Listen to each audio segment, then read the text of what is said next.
We're live. Good morning, everybody. It's March 21st, and we are here. I'm Molly Burke, Chair of the House Sexual Harassment Prevention Panel, and we are here to meet today to talk about a proposal from Representative Lalonde. So we'll turn it over to you, Representative, and we can start hearing about your proposal and discuss it. Yeah, so this is something that the ethics panel started considering and looking at really last year, during the session probably. So it's been something we've been looking at for a while to try to have a little more transparency for the ethics panel. And there are a few things that what this has led to is a House resolution that is now in front of the House Rules Committee, and in fact, I believe next Wednesday they're going to be having me in to explain this, and they're going to take a look at it. And hopefully, it'll get passed out sometime this session out to the floor, and we'll all get to debate it if we want. But in any event, there's a few things it does. One is, and let me just say right off the bat that these may fit the ethics panel, and just not some of these just don't fit the harassment or the sexual harassment or the discrimination panel. It could be quite different. There is one though that I think that we're looking for some reciprocity. But so the first thing that this does is that if a particular issue has become very public, like the Mary Morrissey last summer, everybody knew about that. We were restricted. We couldn't say anything about the status or whether we were taking it up. We couldn't admit or deny. We had that in front of us. I mean, eventually there was a statement that was a joint statement by the respondent and complainant that explained what had happened, but we couldn't say anything. So we want to be able to have some flexibility if it's public, that the panel can, not divulge details, but just at least be able to say, like, we're doing a restorative process. But so that's the first thing that this does.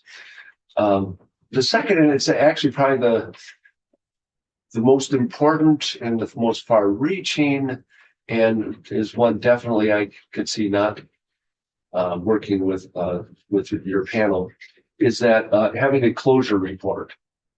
So when we close a complaint, being able to describe generally, without naming names, but describe generally what the complaint involved, and then also generally how it was resolved. And that's something we don't do now. I mean, right now we have very limited, just essentially saying we had a complaint, or we had 2 complaints. And just, I guess we also have very, very general description. This is a little bit more. I have examples if at some point you want to see what that looks like. But again, I think that one may very well be something specific to the ethics panel and not the other panels. So what this is modeled after is the Judicial Conduct Board. There's also professional regulation that I can't remember, for attorneys,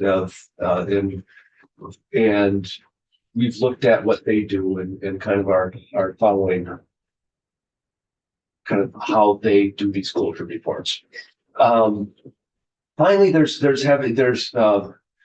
confidentiality extent or having some exceptions to our confidentiality, and this is the one I think is most relevant, because one of the things that we're talking about is everything's confidential except we can provide it to a court, competent jurisdiction if pursuant to court order. We can provide it to law enforcement if there's actually an investigation, and this is the key one, and it's to providing information to the members or staff of the discrimination prevention panel or the members of the staff of the sexual harassment prevention panel to inform an investigation under these rules by either panel, provided that the members agree to maintain the confidentiality of the information or records provided. So that's probably the main one. And because we would kind of need, if we'd rather this not be just one way where we're able to talk, and it's as important as anything, it's staff. It's staff being able to say that we have this particular person in on this ethics, do you have anything similar? Because I think we've had some complaints that certainly had an element of potentially harassment, sexual harassment. And who knows, there could have just had a complaint, and it may be helpful if the panels know what we're doing with respect to certain members. But that would require, I think, you all to have a similar kind of exception in your rules for confidentiality. So that's kind of where I am, and I'm happy to answer questions or talk about what we're trying to do. I'm in agreement with all of this. I just want to make sure, and it might require one additional sentence, that as we open up collaboration between the panels and as we give more permission to make statements, that we preclude those statements from including the fact that we're working with the sexual harassment panel in this case. That gives an indication to who's ever receiving that statement, that this is the nature of sexual harassment. Right, and I guess I'm curious if the language that we have is. I don't have it in front of me, so you remind me. Yeah, it says this is where we can share, and it says provided that the members agree and maintain the confidentiality of the information or records provided. I'm talking about Public. Yeah, I'm talking about even the fact that in a public statement, you're collaborating with another panel. Right. Yeah. Yeah. So in the statement, not that what you just read, but the part that gives you permission to make a brief statement. If we want to clarify that those statements should not include disclosure of collaboration with other panels. Yeah. Just to be, this is. Yes. Yeah, I think that's the understanding. If we want to just make the language clearer, I can work with our legislative counsel who drafted this. We would put something in D or F, or we make clear in the provision that I just explained, like including, that maintain the confidentiality of the information or records provided, including not being able to disclose. Yeah, I'll figure it out. Well, I won't figure it out. I'll let the brains figure it out. But yeah, I think I can explain to them what we're after. So, any other questions or concerns? I think That was the only that thing- was my yeah. The public statement. That's right. Okay. Yeah. Right. Yeah. So when I get in there next Wednesday, this is good we're meeting today because I'll have a proposed amendment to the resolution as far as to clarify that. When I go in front of the rules committee.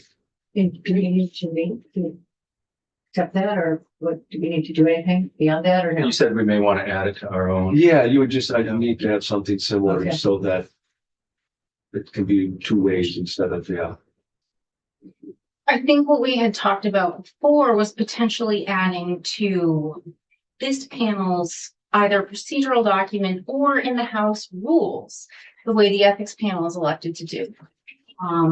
Adding language like expanding the confidentiality provisions to allow staff with this panel and members to discuss sort of mutual concerns with staff and members of the ethics panel and probably the discrimination prevention panel as well, but not putting in the provisions about issuing a public statement if there's confusion or doing the kind of case closure documents. So it's just Communication piece. precisely. So we could have done this in procedures. Yeah, but particularly the closure report part, because that's kind of a bigger step, and we wanted it to go through the rules committee and go to the floor, so everybody could agree that, that part. So otherwise, the other stuff we could have easily just put in procedures, but we decided just to put it all in here. So, I don't think if we didn't have that closure, we would have just done the procedures. So will our change need to go through the rules panel? But what I'm suggesting that is that you just do it in procedures and you wouldn't Okay. have to. And then no. Yeah. Okay. At least that was what Betsy Ann and Michael Brady suggested, that we could have done this all through procedures, but just decided. because of the closure report and going through the other process. All right. That's it. Thank you for coming. Thank you, My Martin. pleasure. Thank you. Anytime. Thank you, Elle. And I